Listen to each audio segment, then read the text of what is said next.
Жолдун жээгинде зара кылып туруп эле төз басып кетерин адамдар тозокко кетет. Бардык мумундар үчүн бул дүйнө түрмө туугандар. Кээде агаларыбыз, Кудайга шүгүр, Аллах Таала берди неаматтычы. Эми ошол неаматты пайдаланып, бейишке таза болбогон адам кирбейт. Бейишке жалаң гана таза адамдар кирет. Пайгамбарыбыз рауиху кулубакум саатун маса. Жүрөгүңөрдү кээде эс алдырып тургула деген. Ассаламу алейкум. Биз чоң жолдобуз, трассадачы. Бул жерде эл көп жашабаган жер. Чоң жолдун бою. Бирок мынага окшогон мусорлар аябай көп табасың да. Өзүңүздөр да көп байкасаңыз керек. Неге сигаретти чегип, анан таштаган, эл жерден ише чыккан, кыскасы флеш. Короче, муну топтоп баягы президентибиз айткандай бир капка салып алып, жыйнасаң, ол жерге чейин эле бир кап чыгат да. Бул неден кабар берет? Мына кеткен машиналар бар го. Айнектен ыргыткандар да. Өзүнчө отуруп алып, тамак жеп, анан мусорлар чыккан жер эмес. Азыр эс алуу жерлерине да барабыз. Ал жерлерде мусорлар таштап кеткен жер бир топ да. Бул жөн эле жолдун боюнда айнектен ыргыткан суунун идиши, флештин жана башка нерсенин идиштери, мусорлар зээнди кейтет. Пайгамбарыбыз саллаллаху алейхи вассалам айткан: мусулмандар өткөн жолдон зыян келтирүүчү нерсени алып салыш бул ыймандан деген. Башка бир хадисте садака деген. Ал эми ал жерге мусор ташташ эмне болот деген ошол ыймандын жоктугу да. Ошол жолдун таза болушун болгон зыяндын алып таштоо деген ыймандын жоктугу. Бул менен эмнени айткыбыз келип атат? Адам таза болуш үчүн, көпчүлүгү таза болуш жакшы көрөт го. Эң биринчи өзүн таза кылыш керек. Бул чоң жолдон ар машинанын ичинде чоң энелер өтөт, аялдар өтөт, аксакалдар өтөт. Бирок ошончо адамды көзгө илбестен жолдун боюнда олтурганда түшө калып туруп эле, ээн талада өтпөстөн бурула калып эле, ачык эле айтып кое берели, аткарган адам болгон. Сийип туруп кете берген адамдар Кудайдан корккула. Жолдун жээгинде зара кылып туруп эле төз басып кетерин адамдар тозокко кетет. Пайгамбарыбыз саллаллаху алейхи вассалам жолдун боюнда баратып сахабалар менен эки кабырдын жанынан өткөн. Ошондо айткан: "Мына эки кабырдагылар азапталып атат. Ал азап болгону силердин көз карашыңарда чоң эмес, кичинекей эле деп ойлотот. Бирөөсү тили дайым ушак айта бергендиги үчүн, экинчиси сийдигинен тазаланбагандыгы себептүү. Жолдо тика туруп эле мындайынан бурулуп эле ушаткан болсо, сийген болсо, ал сийдиги өзүнүн шымына чачырайт, башкага чачырайт. Анан ал жерден шыр эле кие калып бүткөндөн кийин ички кийимине чачырайт. Ошол ыпластык азапка себепкер болот. Муну ачык пайгамбарыбыз айткан. Кабырда азапталат. Анан бир даракты шагын пайгамбарыбыз алып келип, жулуп келип туруп, сайып коюп кетет дагы, балким ушул кургаганга чейин азабы токтоп турат. Урматтуу жолдо жүрүүчүлөр, сиз өзүңүздү сыйлабасаңыз дагы, көчөдөгүлөрдү сыйлабасаңыз дагы, көзүңүздү жумуп алсаңыз эч ким көрбөй кала турган деңгээлде элестетсеңиз дагы, ушу жолдо чаптырган токтоткула. Анткени ахиретке барганда, ахиретке чейин эле өлгөндөн кийин кабырда азабы бар. Эгер ушул нерсени сиздер көңүл бурбасаңыздар, анда сөзсүз түрдө Куранда келгенде силер латарауннал жахим, анык көрөсүңөр депчи, тозуктагы азабы. Ошол сиздер жакшы көргөн максатта ушунун аркасынан айыпка жыгылып, азапка жыгылбаңыздар деп эскертип атабыз. Мына чоң жолдо баратканда мусор чыгып калат, зарыл мусорларчы. Ошону кантебиз, жаш балдардын памперси чыгат, же моундай баклажкалар чыгып калат депчи. Анда Кудайга шүгүр заман жетишип калды. Атайын мындай мусорный урналарды коюшкан дагычы. Ушинтип таштап, пакетке чогултуп, салып, андан нары бисмилла деп жол улап кетиле берет. Мына ошондо ыйманыбыз дагы саламат болду, жер таза, эл таза дегендей. Эки дос баратып, бирөөсү эми жолдон айнектен мусорун баклажканы ыргытайын дегенде кымбат машина деген дос айткан экен, айдоочу. Кой досуң таштаба. Сыртка таштасаң, бул жалпы элге тиешелүү адам, элге тиешелүү жолго таштап атасың. Ошону булгап атасың. Андан көрө мен машинама таштап коер, кийин алып коем.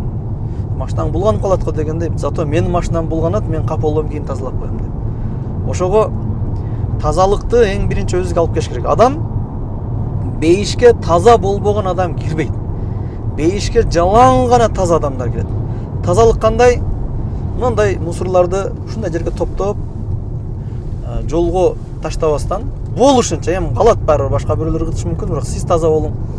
Бул сырткы тазалык, дененин тазалыгы, гусул болгон бойдон жүрө бербей, даарат менен жүрүп, кийимдери таза болгон адамдар ошону менен бирге жан дүйнөсү тазалар бешке кирет. Ичинде көрө албастык, ачкөздүк, текеберлик, кекчилдик деген ыпластуу нерселерди дагы кетирип, мейли деп кечирип, сабыр кылып, өзүн кичпей алып ушундай таза адамдар бешке кирет.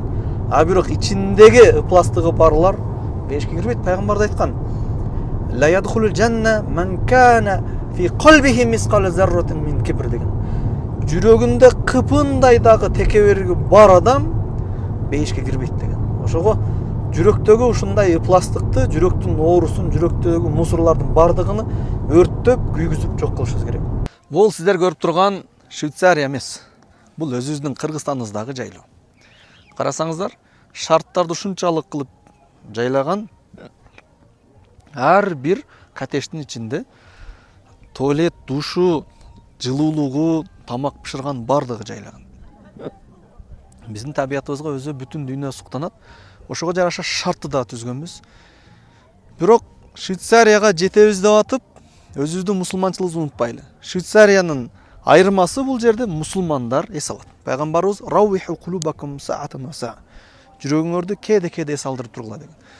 Биз реклама кылуу максатта айтпай атабыз. Биз дини, ыйманы, бактылуулук жагын айтабыз. Кээде агаларыбыз, Кудайга шүгүр, Аллах Таала берди неаматтычы. Эми ошол неаматты пайдаланып, үй бүлөңүздү алып келип туруп, кээде курсан кылып коюңуз, сизге кызыксыз болушу мүмкүн. Кайсы эркек эс алганы келсе, өзү эс албайт. Бирок үй бүлөсүн эс алдырат, ошондо үйдө сиздин сыйыңыз артат, сөзүңүз өтөт, үйдө чынык эркек болосуз. Үй бүлөңүз, бала чакаңыз курсан болуш менен бирге сиздин кадыр баркыңыз көтөрүлөт. Ошого болушунча ушинтип кээде эс алдырып коюңуз, бул сүннөт. Бирок эс алуу менен бирге эс алуу эле жүрө бербестен, бул дүйнөгө канчалык аракет кылынган болсо, ошончолук кооздукту ахиреттеги бейиш үйлөрүнө дагы иншалла аракет кылышыңыздар керек. Эгерде жакшы амал кылынган болбосо, мындай кооздук бейиштин алдында элестете албайбыз. Акыл албаган, көз көрбөгөн деп пайгамбар да айтат да. Ал жерде астыларынан дарыялар агып турган, калың дарактар, бактар, ушу неаматтар бар иншалла. Ким бул дүйнөдө ушундай жашоодо рахатка жетпей калса, ахиретте сөз түрдө жетет. Ал үчүн эмне кылыш керек? Аллах Тааладан коркуш керек. Аллах Таала бардыгыңыздарды бул дүйнөдө дагы, ахиретте дагы бактылуу кылсын. Анан бир аят бар. Ким бул дүйнөдө ыйман келтирип, "Мен амила салихан мин закарин ав унса, фаланухияннаху хаятан таййиба" деген. Ким бул дүйнөдө Аллага ыйман келтирип, жакшы амалдарды кылса, биз аларды жакшы жашоодо жашатабыз деген. Башка бир аятта "Ваман арадан зикри фа инна лаху маишатан данка". Ким Аллахтын аяттарынан тетири бурулуп качкан болсо, бул дүйнөдө тар жашоодо, кор жашоодо жашайт деген. Алла Таала кордо болсун, Аллахтын аятына көңүл буруңуздар. Мусулман адам бул дүйнөдө канча жыргаса дагы, ахиретте Аллах Таала даярдап койгон неаматтар, бейиштеги рахаттардын алдында бул дүйнө жыргалчылыгы эч нерсе эмес болот. Канча бийик унайдаңыз, канча бийик үйдө жашаңыз, канчалык жашоонун рахатын эң жогорку деңгээлде тартса деле, баары бир бул калып кете турган дүйнөдө мунун рахаты кыпындай эле болуп калат, бейиштеги ордуңузга караганда. Али радыйаллаху анху күндөрдүн биринде, бул башчы болуп турган убакта, мусулмандардын башчысы болуп, өтө кымбат атын минип базарга кирип келгенде, бир еврей, мусулман эмес, Али деп суроо берген экен. Ал өтүкчү экен, адамдардын бут кийимдерин тигип, "Мен пайгамбарыңардан ушул хадисти укканмын" дейт. Мусулман эмес, ошон үчүн ушул сөз менен айтат. Дүйнө ад-дунья сижнул муъмин ва жаннатул кафир деген. Дүйнө момун адамдын, ыймандуу адамдын түрмөсү болот. Ал эми кафир адамдын жаннаты болот, рахаты болот. Бу хадис ошондо ката болуп калды деп пайгамбарыбыздын катасын тапкан сөз сүйлөдү эле. Али радыйаллаху анху аябай сонун кылып түшүндүрдү. Дүйнө момундун түрмөсү, мен ушундай рахатта турсам дагы, ушундай кымбат атты минип жашоодо рахаттанып турсам деле, бейиштеги ордума караганда бул дүйнө мен үчүн түрмө. Бардык момундар үчүн бул дүйнө түрмө туугандар. Салыштырмалуу түрмө эсептелинет.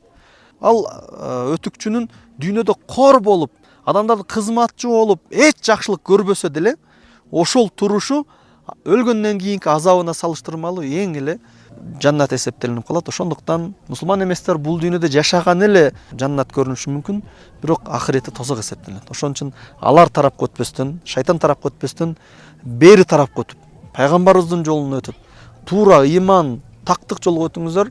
Иншалла дүйнөдө кыйналсаңыз деле, жыргасаңыз деле, ахиреттеги рахат сиз үчүн даярдалган. Аллах Таала дүйнөнү дагы, ахиретти дагы сиз үчүн берген, ал үчүн бир гана Аллага ыйман келтириш керек.